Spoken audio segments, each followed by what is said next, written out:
Assalamualaikum warahmatullahi wabarakatuh. Halo semuanya. Perkenalkan, nama saya Fevi Miko Oviana dari Prodi Pendidikan Bahasa Inggris semester 2. Saya di sini akan mempresentasikan tentang 5 pertanyaan beserta 5 jawabannya tentang Islam di masa Rasulullah, sahabat, dan tabi'in. Selamat menyaksikan. Stay tune. Pertanyaan yang pertama yaitu jelaskan secara ringkas perbedaan Islam di era Nabi Shallallahu Alaihi Wasallam dan para sahabat. Jawabannya yaitu perbedaan utama antara Nabi Shallallahu Alaihi Wasallam dan para sahabat adalah bahwa era Nabi Shallallahu Alaihi Wasallam lebih fokus pada penyampaian wahyu dan pembentukan komunitas muslim.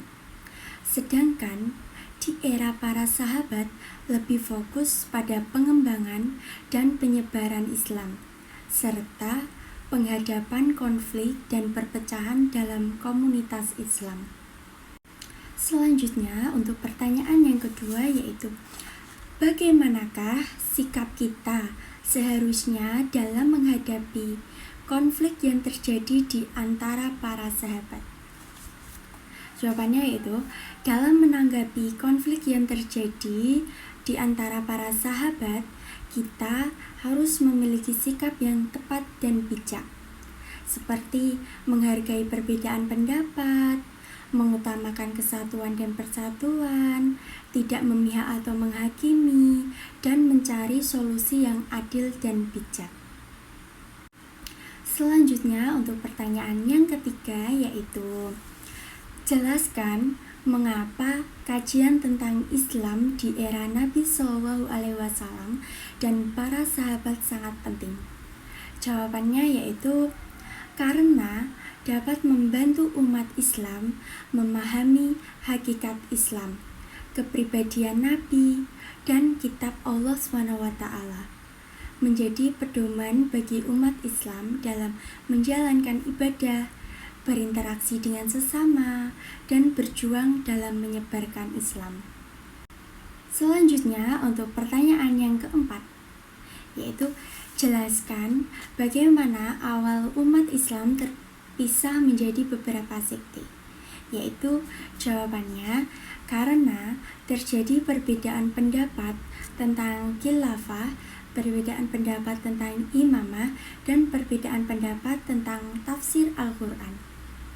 Selanjutnya untuk pertanyaan yang terakhir yaitu pertanyaan nomor 5, yaitu jelaskan di antara keutamaan sahabat Abu Bakar, Umar, Utsman, dan Ali radhiyallahu anhu. Jawabannya yaitu yang pertama Abu Bakar As-Siddiq radhiyallahu anhu, yaitu pertama kali memeluk Islam. Abu Bakar adalah salah satu orang pertama yang memeluk Islam dan menjadi sahabat Nabi Muhammad SAW yang paling dekat. Abu Bakar juga sebagai khalifah pertama. Abu Bakar dipilih sebagai khalifah pertama setelah wafatnya Nabi Muhammad SAW. Abu Bakar As-Siddiq disebut juga sebagai pemimpin yang adil.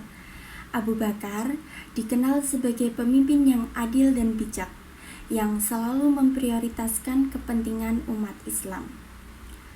Bukan hanya itu saja, Abu Bakar As-Siddiq radhiyallahu anhu disebut juga sebagai peran penting dalam perang Badar, karena Abu Bakar memainkan peran penting dalam perang Badar, salah satu perang terbesar dalam sejarah Islam.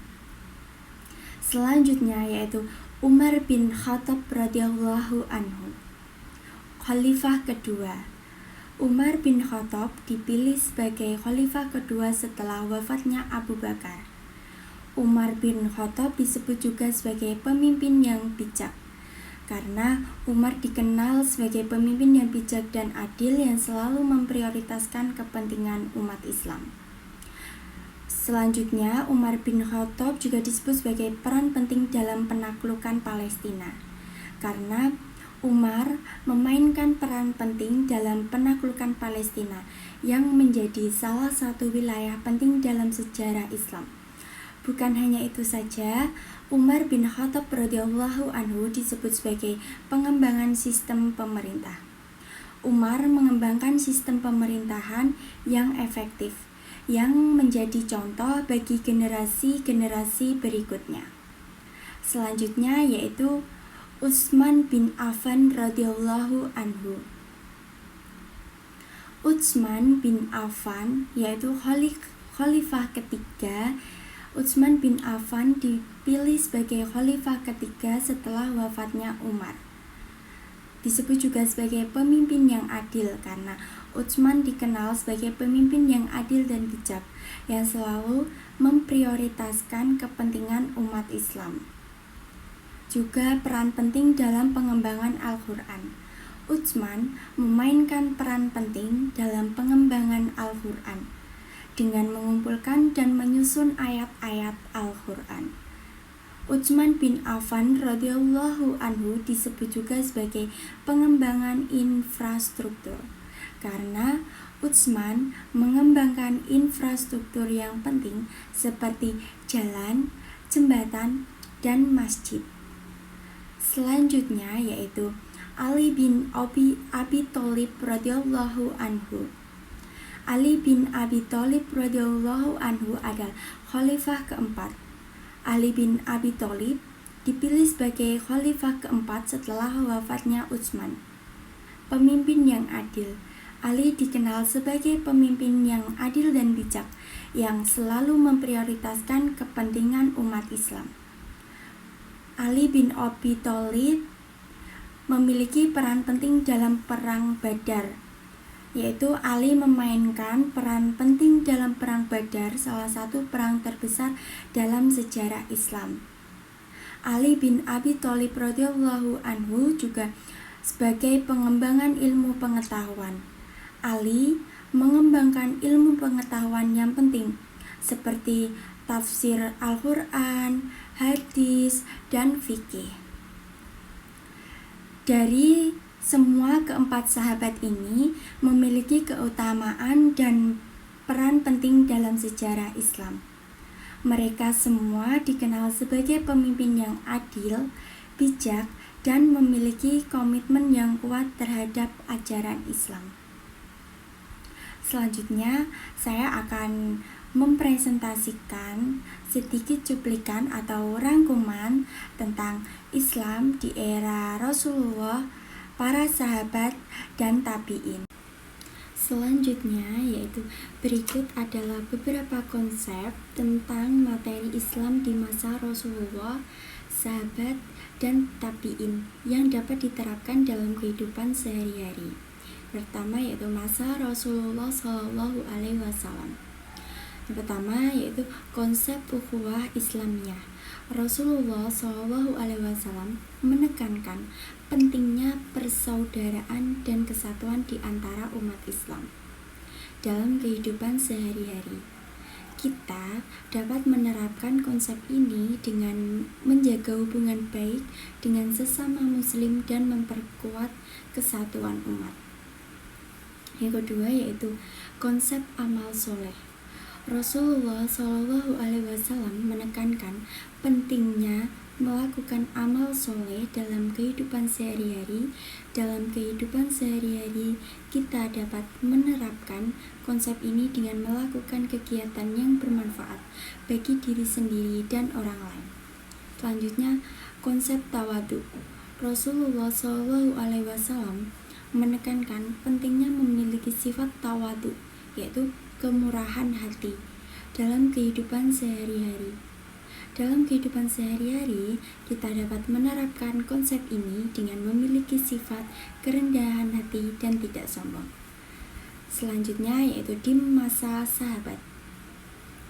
Kita dapat dalam kehidupan sehari-hari kita dapat pertama yaitu konsep khilafah.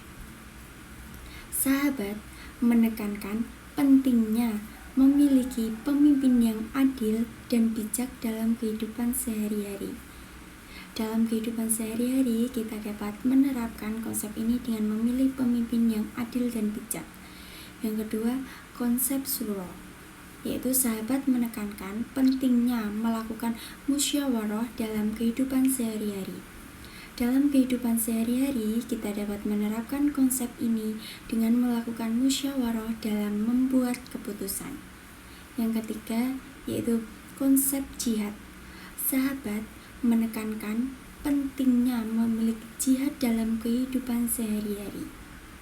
Dalam kehidupan sehari-hari, kita dapat menerapkan konsep ini dengan melakukan kegiatan yang bermanfaat bagi diri sendiri dan orang lain. Yang terakhir yaitu di masa tabi'in. Konsep ilmu pengetahuan. Tabi'in menekankan pentingnya memiliki ilmu pengetahuan dalam kehidupan sehari-hari. Dalam kehidupan sehari-hari, kita dapat menerapkan konsep ini dengan memiliki ilmu pengetahuan yang luas dan mendalam. Yang kedua, konsep zuhud. Tabi'in menekankan pentingnya memiliki sifat zuhud atau menjauhi kesenangan duniawi. Dalam kehidupan sehari-hari, kita dapat menerapkan konsep ini dengan memiliki sifat zuhud dan tidak terlalu mencintai kesenangan duniawi. Selanjutnya yang terakhir yaitu konsep waro. Tabi'in menekankan pentingnya memiliki sifat waro, yaitu berhati-hati dalam kehidupan sehari-hari. Dalam kehidupan sehari-hari, kita dapat menerapkan konsep ini dengan memiliki sifat waro dan berhati-hati dalam membuat keputusan. Berikut presentasi dari saya menjawab 5 pertanyaan dan beberapa konsep dalam Rasulullah, sahabat, dan tabi'in. Sekian presentasi dari saya. Mohon maaf jika ada salah kata. Wassalamualaikum warahmatullahi wabarakatuh.